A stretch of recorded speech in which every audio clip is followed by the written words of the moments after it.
ನಮಸ್ಕಾರ ಗೆಳೆಯರೇ, ನೀವು ಕರ್ನಾಟಕ ಸರ್ಕಾರದ ನೋಂದಾಯಿತ ಕಾರ್ಮಿಕರಾಗಿದ್ದರೆ ನಿಮಗೆ ಅಥವಾ ನಿಮ್ಮ ಮಕ್ಕಳ ಮದುವೆಗೆ ಸರ್ಕಾರದಿಂದ 60,000 ರೂಪಾಯಿ ಸಿಗುತ್ತದೆ.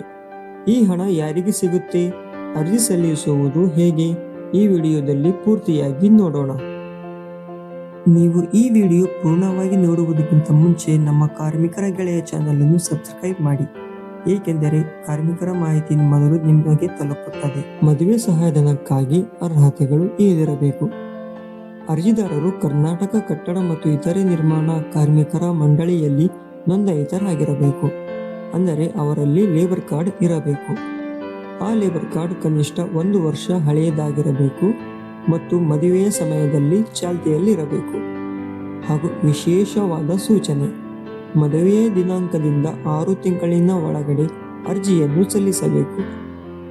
ವಯಸ್ಸಿನ ಮಿತಿ: ಹೆಣ್ಣು ಮಗುವಿಗೆ 18 ವರ್ಷ ಹಾಗೂ ಗಂಡು ಮಗುವಿಗೆ 21 ವರ್ಷ ತುಂಬಿರಬೇಕು.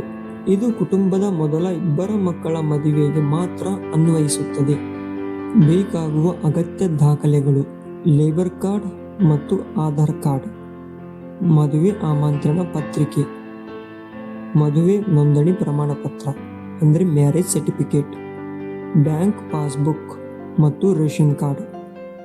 ಈ ಸೌಲಭ್ಯ ನೀವು ಪಡೆಯಲು ಇವರನ್ನು ಸಂಪರ್ಕಿಸಿ. ಹಾಗೂ ಅರ್ಜಿ ಸಲ್ಲಿಸುವ ಸ್ಥಳ: ICICI bank Gaurampet, Raichur main road, Devadurga. ಆ ಸ್ಥಳದ ವಿಡಿಯೋ ಇಲ್ಲಿದೆ.